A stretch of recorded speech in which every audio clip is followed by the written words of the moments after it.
오늘 저희가 유다서를 묵상하게 됐는데, 유다서가 신약의 요한계시록 앞에 있는 한 장밖에 되지 않는 짧은 성경입니다. 그런데 이 성경이 쉽지가 않습니다. 왜 쉽지 않냐면 초대교회의 수준을 보는 성경이에요.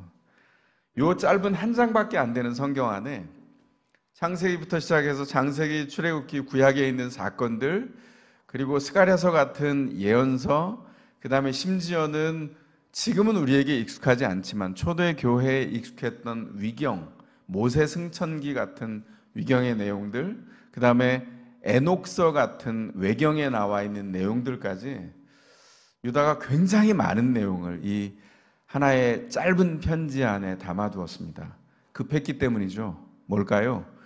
교회가 원래 교회됨을 잃어가려고 하는 위기 가운데 있기 때문에 이 위기를 어떻게 막아내고 싸우고 교회를 지켜낼 수 있을까? 이 짧은 서신 안에 교회가 닥친 위기에 대한 처방이 담겨 있습니다. 그래서 오늘 본문을 함께 묵상하면서 나눠가면서 교회인 우리가 오늘 준비해야 될 것이 무엇인지 살펴보도록 하겠습니다. 혹시 여러분 노출된 여러분이 보았던 광고 중에 CF 중에 익숙한 게 어떤 게 있습니까? 그 중에 제가 인상적으로 기억하는 광고가 쓱 배송이라는 광고가 있는데 혹시 기억하나요? 설득이 금방 됐어요. 그 사람들은 이 CF를 통해서 뭐라고 설득하냐면 쇼핑은 쓱 하는 거랍니다. 굉장히 간단하고 쉽게 할 수 있는 게 쇼핑이다, 이렇게 설득합니다. 쓱이라는 단어가 주는 메시지가 있죠. 그게 뭐죠? 의식하지 않았는데 내 앞에, 내 곁에 소리 없이 와 있다는 거예요. 내가 신청해서 요구했던 상품이 쓱 하고 배송이 된다는 겁니다. 예수님의 육신의 동생이었던 유다가 교회를 향해서 이렇게 경고하고 있습니다. 교회가 의식하지 않는 상태에서 교회에 쓱 배송되어 있는 것이 있다고 경고를 하고 있습니다. 그게 상품처럼, 우리가 원했던 상품처럼 좋은 것이면 좋겠는데 참 믿음을 무너뜨리는 가짜가 진짜보다 더 진짜인 것처럼 교회에 쓱 배송됐다는 겁니다. 유다가 이 가짜가 위험하다, 이렇게 알람을 터뜨려서 우리에게 알려주고 있습니다. 교회를 무너뜨릴 수 있기에 위험하다, 이렇게 다시 일깨우려고 하고 있는 겁니다. 그래서 오늘 본문의 핵심은 신자가 할 일이 뭐냐? 진리처럼 쓱 와 있는 가짜를 분별하는 것이다, 이렇게 말합니다. 교회를 지키기 위해서 싸워야 될 주적이 있습니다. 그것은 바로 진리보다 더 진리처럼 포장하고 우리 가운데 쓱 와 있는 가짜입니다. 3절이 이렇게 말하죠. 성도들이 단번에 받은 그 믿음을 지키기 위하여 싸우라. 교회에게 유다가 그렇게 준엄한 명령을 내리고 있습니다. 성도들이 단번에 받은 그 믿음이 있다는 거예요. 십자가의 죽음, 그 한 번의 사건이 우리에게 준 게 뭐죠? 예수로 말미암아 죄에서 해방되고 단번에 얻은 구원받는 믿음입니다. 그건 우리 힘으로 된 것이 아니에요. 예수를 통해서 우리에게 와 있는 정말 기가 막힌 은혜입니다. 단번에 받은 그 믿음의 핵심이 예수님의 사역을 통해서 우리에게 주어졌다. 그 핵심이 뭐냐면 어떤 다른 사람을 통해서 그 사역은 더 이상 이루어질 수 없다는 거예요. 온갖 가짜가 진짜처럼 포장하고 뭐라고 말합니까? 예수를 통해서 단번에 이루어졌던 그 일이 실패했거나 모자랐고 또 필요하다, 이렇게 얘기해요. 진짜보다 더 진짜 같은 가짜, 다른 말로 하면 이단들이 초대교회 이후의 교회를 그렇게 무너뜨리려고 우리 가운데 쓱 들어왔다는 겁니다.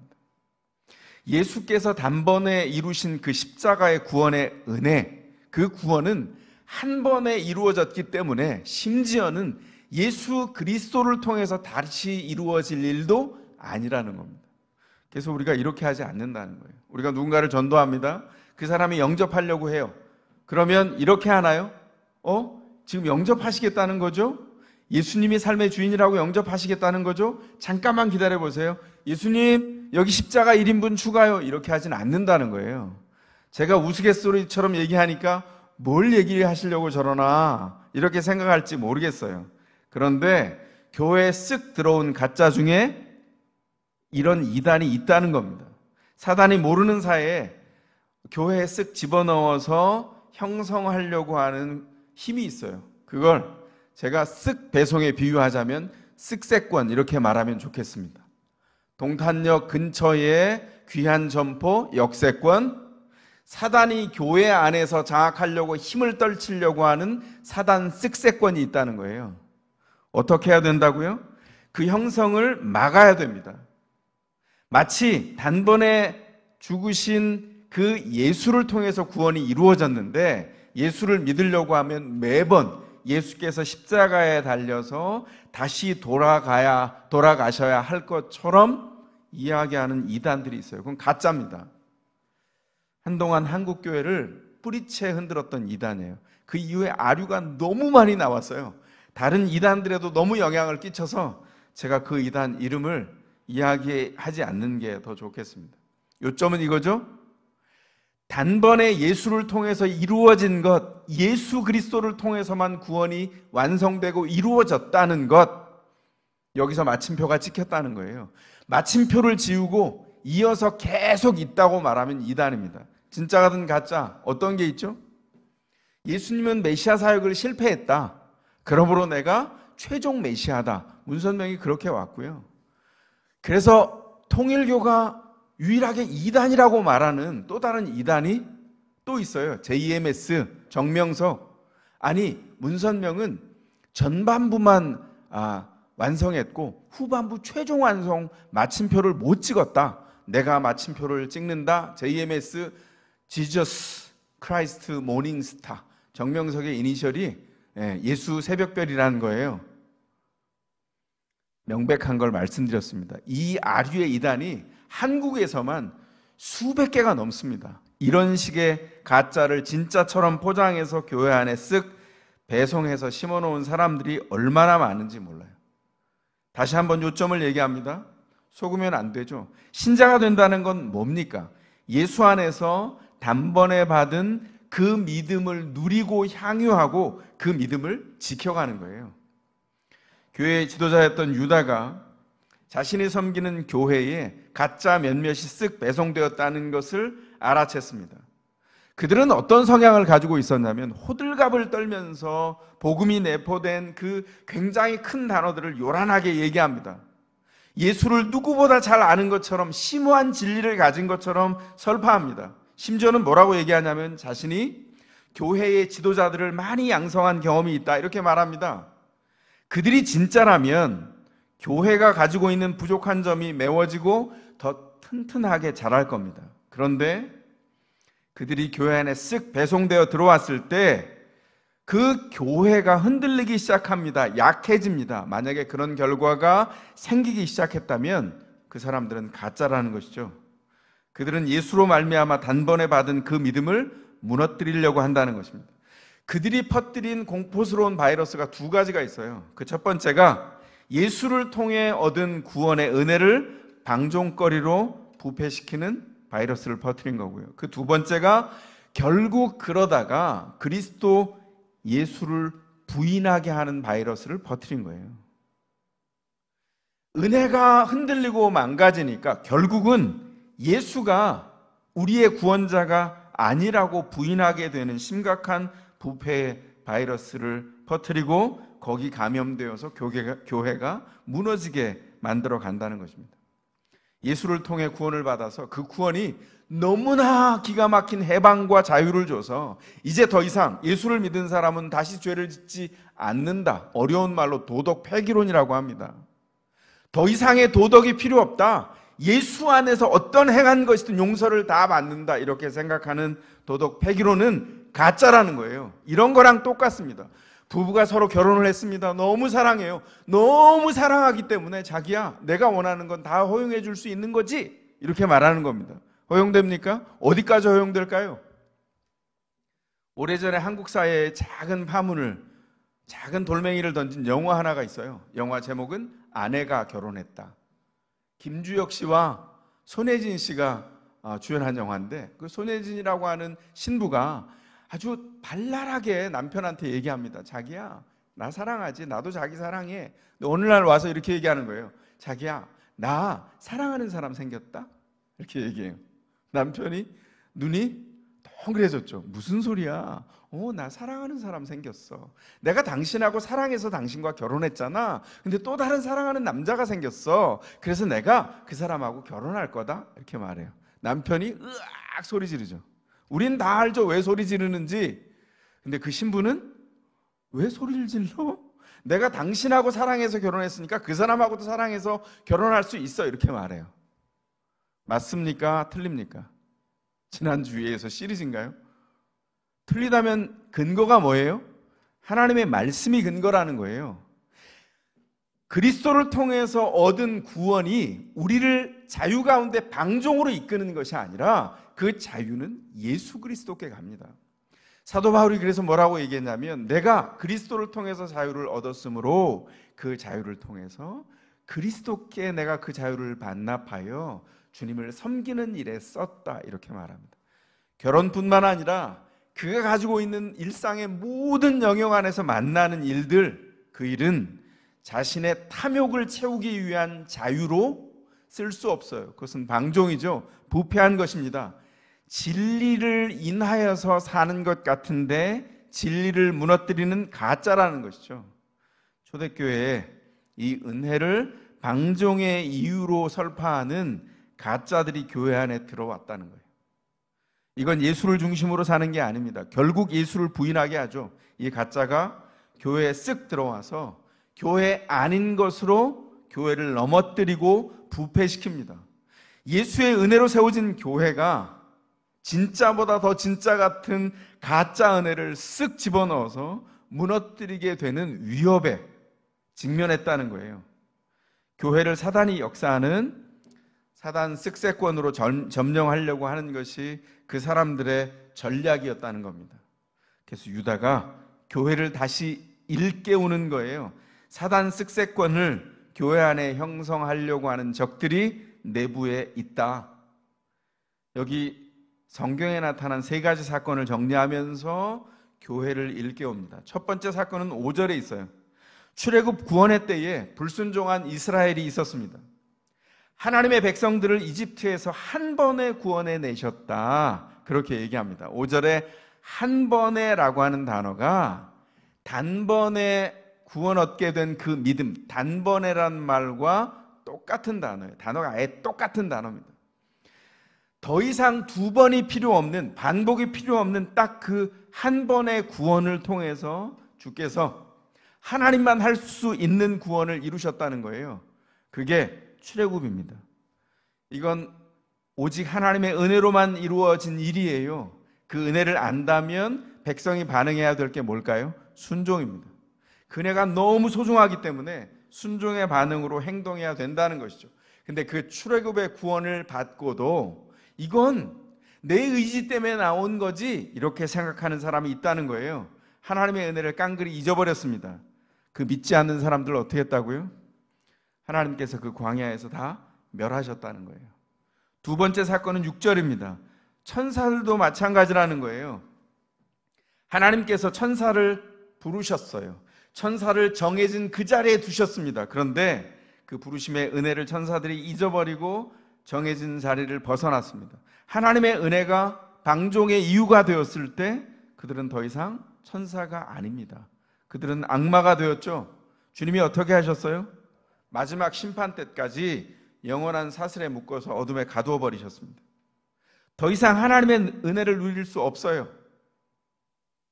그들은 영원한 심판을 기다리고 있습니다. 세 번째 사건은 7절입니다. 소돔과 고모라 이야기를 합니다.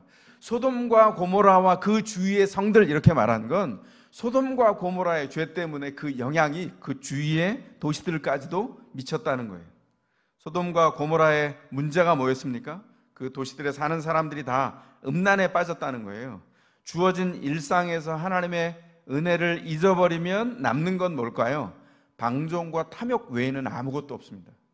목적이 사라졌기에 자신의 육체가 원하는 것, 자신의 본성이 원하는 것을 따라서 갈 수밖에 없다는 것이죠. 하나님은 끝까지 참으셨어요. 근데 그들은 돌아오지 않았습니다. 그래서 영원한 불의 형벌을 받도록 인류의 본보기를 삼으셨어요. 여기 주목할 표현이 있습니다. 딴 육체를 쫓았기 때문에 그들이 멸망했다는 거예요. 딴 육체가 뭡니까? 육체도 하나님의 부르신 목적에 걸맞게 쓰여야 된다는 거예요. 영만 거룩해지는 것이 아니라, 그래서 영만 따로 떼어서 거룩해져서 구원을 받았으니 육체는 내 맘대로 써도 된다. 초대교회에 유행했던 그런 생각은 완전히 가짜라는 거예요. 구원 받았을 때 영뿐만 아니라 그 모든 육체가 하나님의 것으로 부르신 목적을 지향하여 살아야 된다는 겁니다. 걸맞게 육체를 써야 된다는 것이죠. 그런데 그 육체가 부르심의 목적에 걸맞지 않았다는 거예요. 왜 이런 일이 벌어졌죠? 일상이 하나님의 눈앞에 서지 않았기 때문입니다. 신자가 일상의 순간순간들을 온갖 곳에서 다 마주칩니다. 그 일상, 아무도 보지 않고 나 혼자 판단해도 되는 그 일상을 신자는 어떻게 삽니까? 내 마음대로 살아도 될까요? 아니죠. 하나님의 눈앞에서 삽니다. 그래서 우리가 목적이 있는 일상이라고 부릅니다. 신자는 목적이 있는 일상의 누적으로 믿음의 나날들을 하루하루 채워갑니다.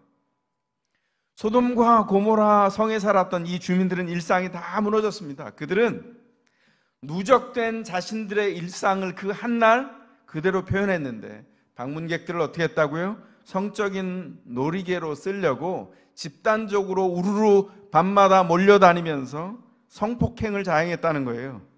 그것은 소돔과 고모라 사람들의 일상이 얼마나 무너져 있는지를 알려줍니다. 그들은 딴 육체를 조차 살았어요. 목적이 무너진 육체, 그것은 신자가 받을 삶의 모습이 아닌 것이죠. 이렇게 성경에 나와 있는 역사의 예를 이렇게 이야기한 다음에 이제 유다가 교회의 상황을 진단합니다. 8절입니다. 마찬가지로 이 사람들도, 여기 성경에 나와 있는 이 역사의 사람들을 예로 들다가 마찬가지로 이 사람들도 했습니다. 이 사람들은 누구죠?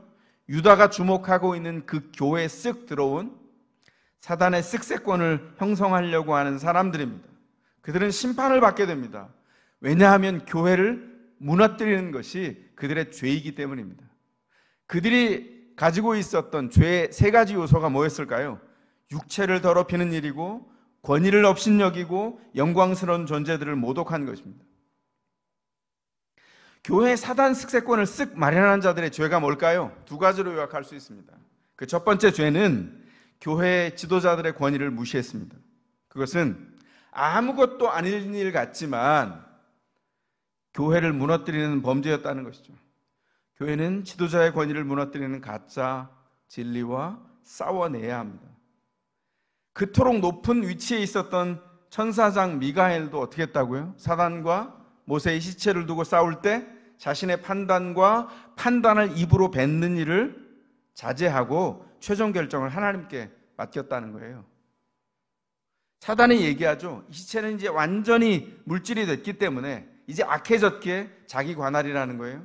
말도 안 되는 얘기를 하는데, 천사장 미카엘이 어떻게 했냐면 이 사탄의 잘못된 의견조차 하나님께 최종 판단을 맡겼어요. 아까 말씀드린 것처럼 이 말씀이 스가랴 3장과 위경에 나와 있는 모세 승천기의 일부를 함께 통합해서 이렇게 지적하고 있습니다. 이 일을 통해서 우리에게 말하려고 하는 게 뭐죠? 사탄 쓱세권을 형성하려는 이 가짜들이 교회 안에 쓱 들어와서 함부로 하는 일이 여러 가지 일 중에 하나가 뭐냐면 지도력을 모욕해서 교회를 무너뜨리려고 한다는 겁니다. 그들의 비난은 스스로 가짜라고 하는 것을 증명하는 거예요. 신자라면 뭘 해야 되냐? 깨어서 교회를 교회되게 하기 위해서, 진짜를 위해서 가짜와 싸우라는 것입니다. 그리고 성경이 이렇게 얘기합니다. 그들이 간 길이 뭐냐? 자기 불만을 막 불평을 늘어놓으면서 자기 동생인 아벨을 살해한 가인의 길을 걷는 것이다. 모압에게 돈을 받아서 그 유혹이 되어서 이스라엘을 저주하려고 했던 탐욕스러운 발람의 길을 걷는 것이다. 그리고 공동체 내부 안에서 모세만 지도자야? 우린 뭐야? 이렇게 말했던 사람이 있어요. 성경의 민수기의 고라당이라고 표현되었던 지도자의 권위를 거부하다가 모세가 반대편에 서라, 그리고 땅이 갈라지고 불이 나와서 삼켜버렸던 망했던 심판받은 고라의 길을 가는 것입니다. 이렇게 말하는 게 아니에요. 저를 포함해서 교회의 모든 지도자가 흠결이 없는 게 아닙니다. 지도자 역시 주의 말씀에 순종해야 될 연약한 육체를 가진 한 사람에 불과합니다. 근데 여기 중요한 게 있죠. 그게 뭡니까? 지도자 역시 자신과 교회가 처한 상황을 주님이 원하시는 자리에 이르기까지 끊임없이 노력하며 끊임없이 자기를 덜어내며 예수를 따라서 순종의 삶을 살고 있는가? 그 여부가 그가 참 지도자의 길을 가고 있는가 아닌가를 결정합니다. 그래서 신자들이 속한 교회 지도자들을 위해서 해야 될 일이 뭡니까? 진리에 순종하는 일상을 살도록 지도자들을 위해서 기도해야 돼요. 그러면 그 지도자는 깨어서 또 성도들을 위해서 기도할 겁니다. 교회 지도자의 권위는 예수께 순종하는 삶을 통해서 나오기 때문에 지도자를 위해서 기도할 때 그가 예수께 순종하는 삶의 열매가 있도록 해주십시오 라고 끊임없이 기도해야 합니다. 영광스러운 교회는 그렇게 깨어 기도하는 성도들, 그렇게 만들어진 지도력, 그리고 그 순종한 삶이 누적되어서 성도들을 이끌어가는 삶의 열매를 통해서 이루어지기 때문입니다. 두 번째 죄가 있습니다. 그것은 바로 교회의 애찬을 망쳤다 이렇게 말합니다. 지금은 많이 없어진 습관이죠. 초대교회는 교회로 모일 때마다 식사를 함께 했습니다. 이 식사는 어떤 식사냐면 함께 모일 때 떡을 떼는 성찬을 하고 성찬이 이어져서 가족들이 즐겁게 믿음 안에 있는 한 믿음의 가족이라는 것을 증명하는 애찬으로 이어졌습니다. 그런데 유다가 뭐라 그러죠? 쓱 들어온 이 사람들이 함께 먹을 때 성도들을 생각하는 마음이 요만큼도 없었다는 거예요. 자기 배만 불리면서 겁없이 먹어댔다는 겁니다. 애찬을 망치는 암초들이다. 12절에서 그렇게 설명하고 있습니다. 그들이 가짜인 이유는 뭐죠? 애찬을 나누는 본래의 교회의 목적을 잃어버렸습니다. 무엇 때문에? 탐심 때문에 교회의 참된 교제가 쉽게 망가지고 깨져버렸다는 거예요. 유다가 이렇게 지적합니다. 그들은 바람에 몰려다니면서 비를 내리지 않는 구름이요 가을 추술 때가 되어도 열매 하나 없는 죽은 나무요 수치를 생산하는 생산 공장이요 길 잃고 떠도는 별과 같다. 공통점이 뭐죠? 여기 지금 비를 내리지 않는 구름, 가을 추술 때 열매 없는 죽은 나무, 길 잃고 떠도는 별. 공통점이 뭡니까? 목적이 사라졌다는 거예요. 구름의 목적은 비를 내리는 거고 추수의 목적은 열매를 거두는 거죠. 별의 목적은 사람들을 안내하는 데 있습니다. 별만 예로 들어볼까요? 별은 계절을 따라서 자리를 정확하게 지켜서 따라가는 사람들에게 안내합니다. 일정하게 정해진 길을 가는데 별이 반짝거리긴 하는데 길을 잃었어요. 그럼 아무도 별을 쳐다보지 않습니다. 왜냐하면 그 별 따라가면 망하니까. 별이 목적을 잃었기 때문이죠. 무슨 말을 하는 겁니까? 그들은 화려한 말을 하는 것 같지만 목적을 잃었다. 그들을 따라가면 망하게 된다. 그들이 굉장히 화려해 보이지만 이미 죽은 나무고 열매가 아무것도 없다.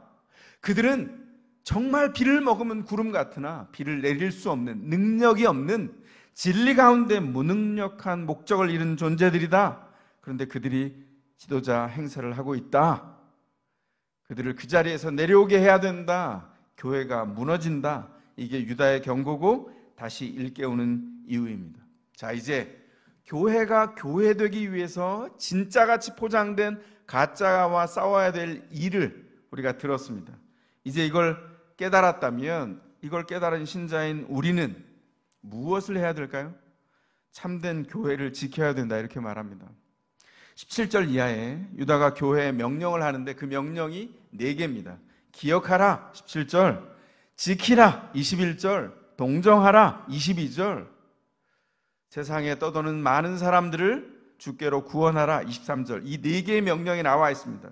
이 명령 중에 우리가 가장 마음에 둘 것은 지키라라고 하는 명령입니다. 교회가 단번에 구원하신 예수 그리스도의 사랑 안에서 자기를 지켜야 합니다. 21절을 직역하면 이렇습니다. 영생으로 인도하는 우리 주 예수 그리스도의 자비를 기다리면서 하나님의 사랑 안에서 너 자신을 지켜라. 여기 너는 교회, 모든 공동체인 교회를 얘기하는 것입니다. 기다리면서 지킬 수 있습니다. 여기 기다린다라고 하는 헬라어 단어가 프로스, 앞으로 나아가면서 데코마이, 받는다, 이 두 단어의 합성어입니다. 기다림의 성경적인 그림이 뭡니까? 앞으로 나아가서 무언가를 먼저 받은 것을 의미합니다.